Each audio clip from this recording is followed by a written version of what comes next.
Donc, je vais vous parler des pistes donc, pour réduire les pertes d'azote, puisque quand on veut enrichir un sol en fait en azote, un des premiers critères, c'est d'éviter d'en perdre trop, et en particulier vers les eaux. Alors, la recette pour perdre de l'azote vers les eaux, c'est tout d'abord de l'azote sous forme minérale dans le sol et de l'eau pour l'entraîner vers la nappe, donc une réserve utile des sols pleines et de la lixiviation. Donc c'est un phénomène saisonnier qui dépend du milieu, en particulier du sol et du climat, et qui dépend également du système de culture.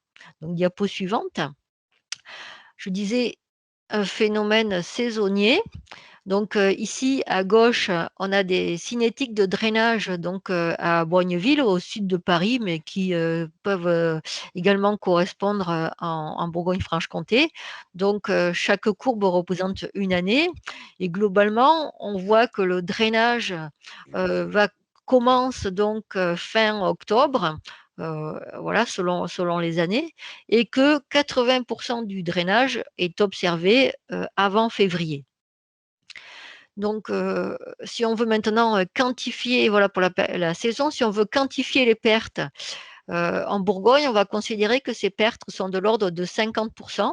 Elles sont bien sûr variables selon le type de sol et la pluie de l'hiver, ce qui veut dire pour moi qu'elles peuvent varier en gros de 30 à 80%. Ce que je voulais dire, c'est que en fait, ce n'est pas de l'ordre de 2 ou 3 ou 5%, mais bien d'une dizaine de pourcents. Diapo suivante. Donc, on parlait du lessivage et maintenant de la quantité d'azote qui reste dans le sol en début de drainage. Je vous ai mis ici un graphique donc, qui représente sur un territoire, c'est une AAC de la Marne, différentes parcelles où on a mesuré le reliquat début de drainage. Donc, chaque barre représente une parcelle. Donc, on voit que cette quantité d'azote peut varier d'une vingtaine d'unités dans ce cas-là jusqu'à 180 unités. J'ai vu des parcelles avec des quantités plus importantes. J'ai symbolisé également les cultures, donc en vert les céréales à paille, en gris foncé la betterave, en jaune le colza et en rouge le pois. Donc on voit que le pois euh, fait partie des cultures où, ça a été dit précédemment, le reliquat début de drainage est potentiellement important. Diapo suivante. Donc, de quelle quantité, de quoi dépend plutôt cette quantité d'azote présente dans le sol en début de drainage? Ça va dépendre. Vous m'entendez? Je vois que tu bouges, Hélène, je ne Oui, sais oui, plus. on Ah, t'entend. ok, Très bien, très bien. maintenant je suis inquiète. Donc, l'azote disponible au début de drainage va dépendre de quatre éléments. D'abord, le reliquat d'azote laissé à la récolte de la culture précédente, auquel on va ajouter la minéralisation d'été et d'automne, l'apport éventuel estival d'azote, en particulier organique, et on va enlever de ces quantités l'azote qui va être absorbé par les plantes présentes avant le drainage, que ce soit les cultures de production ou les cultures intermédiaires pièges en nitrate. Donc, de ces quatre éléments, on a la minéralisation qui est plutôt dépendante du milieu naturel et trois autres qui dépendent des pratiques agricoles. Donc, d'abord, celle qui dépend du milieu naturel. Diapo suivante, s'il te plaît. Voilà un graphique de minéralisation pour les régions centre et est. Donc, la minéralisation va varier selon le climat, en particulier la chaleur et l'humidité, par rapport à l'activité des micro-organismes. Elle va varier également en fonction du taux de matière organique, mais aussi du pH, du pourcentage d'argile et de calcaire du sol, et enfin du travail du sol. Donc, si on regarde la courbe, on voit que la minéralisation augmente, démarre ou augmente en mars, alors que les sols sont encore humides et que les températures augmentent. Euh, En été, les sols vont se dessécher, donc la minéralisation va chuter. En automne, elle va reprendre avec les pluies, et parce que les sols sont encore chauds. Et enfin, à l'automne, elle va décroître progressivement avec les températures. Donc, Diapo suivante, voilà. Maintenant, les pratiques qui vont faire varier ce reliquat début drainage, donc elles sont essentiellement de 3 ordres: la fertilisation azotée, qu'elle soit minérale et organique, la succession des cultures et l'itinéraire pendant l'interculture. Donc, diapo suivante. Tout d'abord, la fertilisation azotée. Donc, on sait qu'au-delà de la dose optimale, l'azote minéral dans le sol à la récolte augmente très rapidement. Diapo suivante. Donc, ceci dit, cette dose d'azote optimale n'est pas facile à déterminer partout et tout le temps. Donc, il y a différentes méthodes. Je ne vais pas m'éterniser. La première et la plus classique, la méthode du bilan, avec deux points faibles, c'est déterminer l'objectif de rendement et les fournitures d'azote du sol. Donc, elle a été complétée au cours du temps par des méthodes qui permettent d'observer l'azote absorbé par les cultures, donc Farmstall, Jubile et bien d'autres.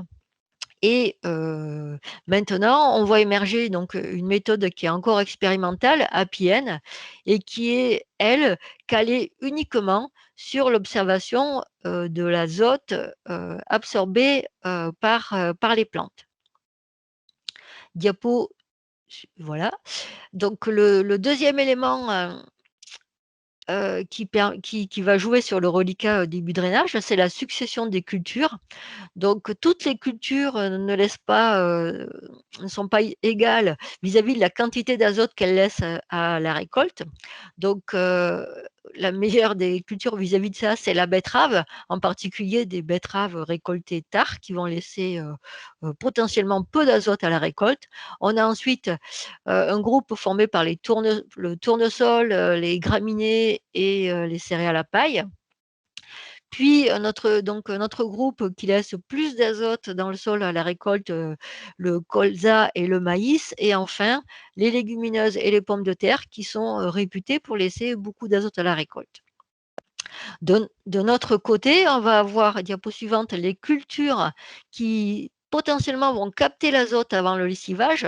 Donc, c'est les cultures en fait qui sont présentes, hein. Avec le colza et les céréales à paille, avec un gros avantage pour le colza qui peut capter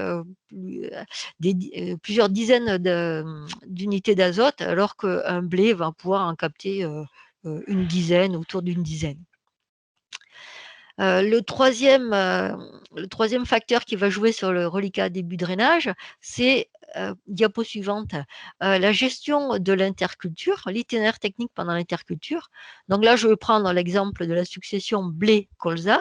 Donc on a un blé qui est récolté l'année considérée, une interculture courte avant la mise en place du colza qui sera récolté l'année suivante, et entre les deux, un sol nu, avec un début de lessivage qui va, on a dit, se positionner entre le début octobre fin octobre et début novembre. Donc, on a ensuite clic, s'il te plaît.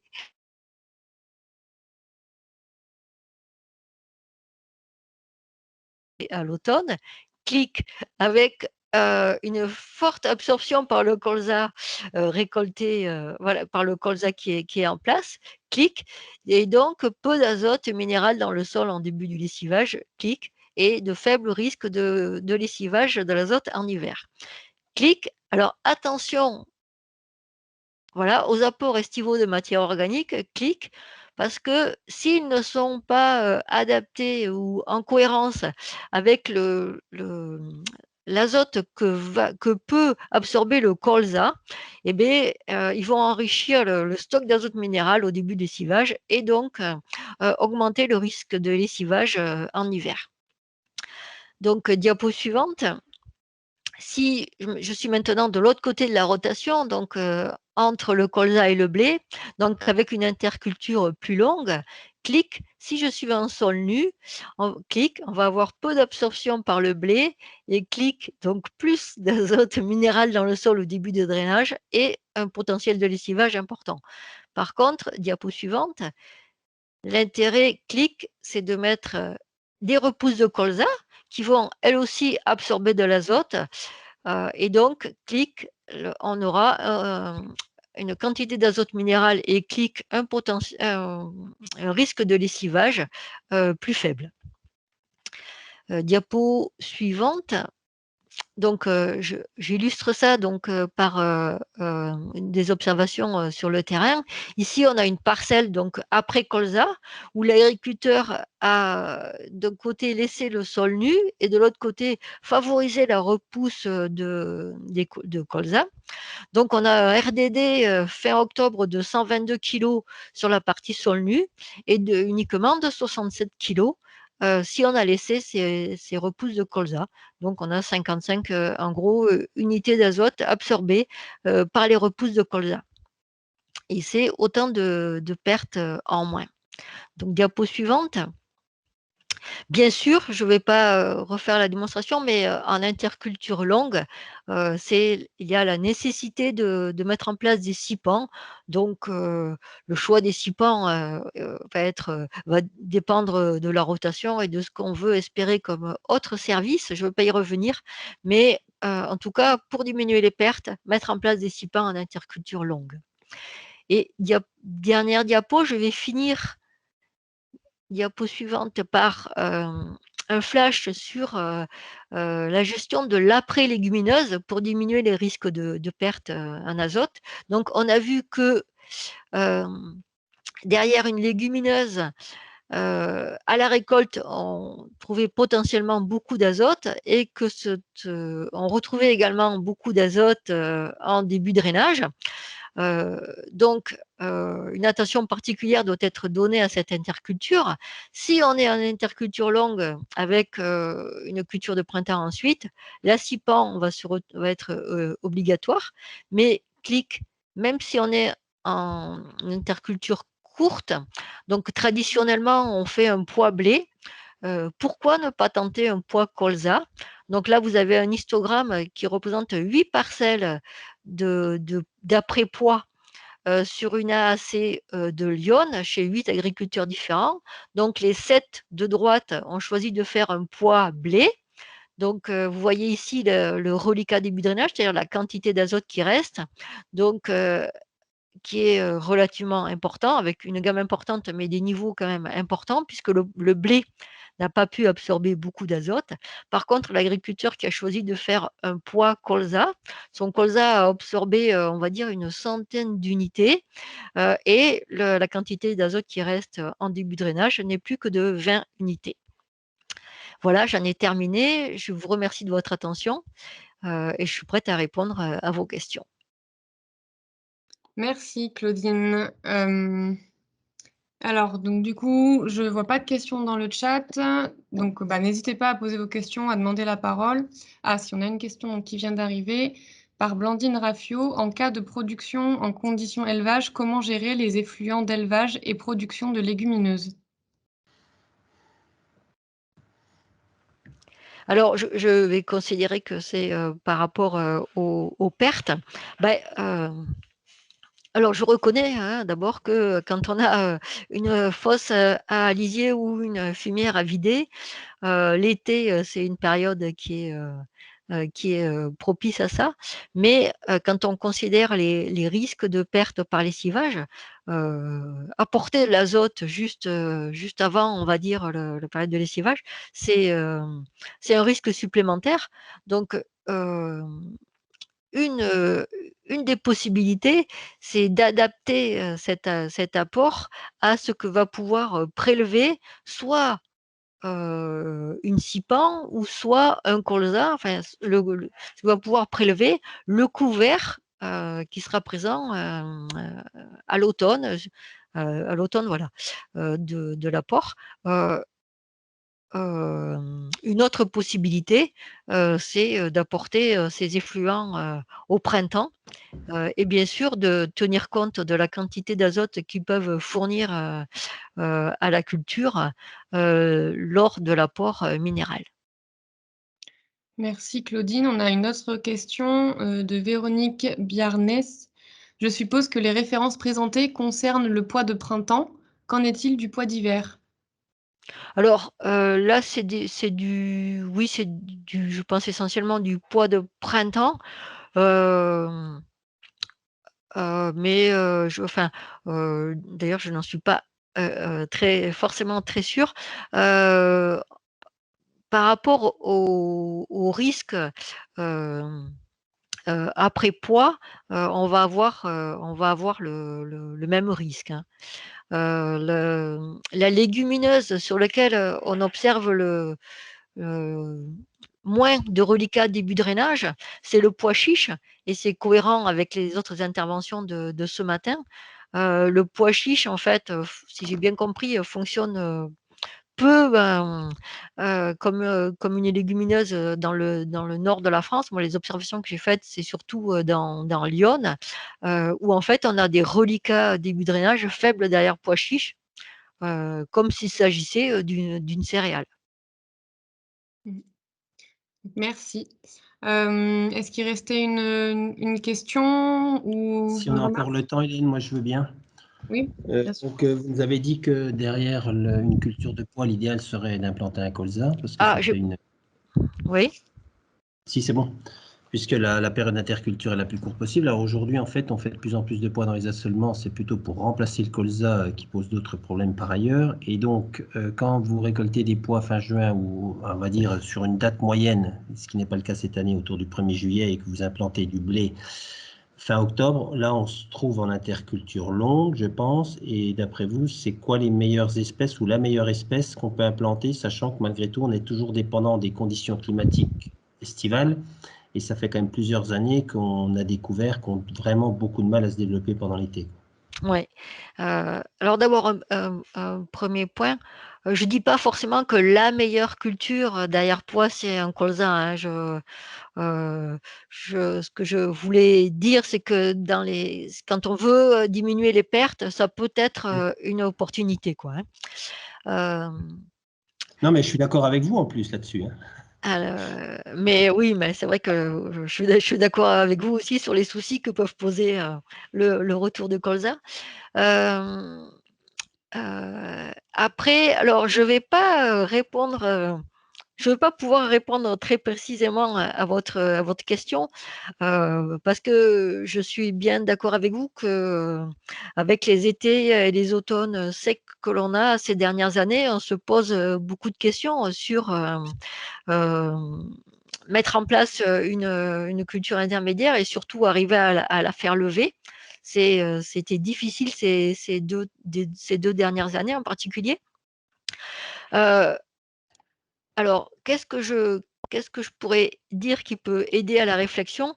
C'est peut-être, alors, si on n'est pas sûr de la levée de l'acipan, choisir des espèces peu coûteuses. Voilà, alors, type, par exemple, enfin, type moutarde ou autre, heu, donc peu coûteuse, des petites graines qui vont lever davantage, avec des conditions d'humidité faibles.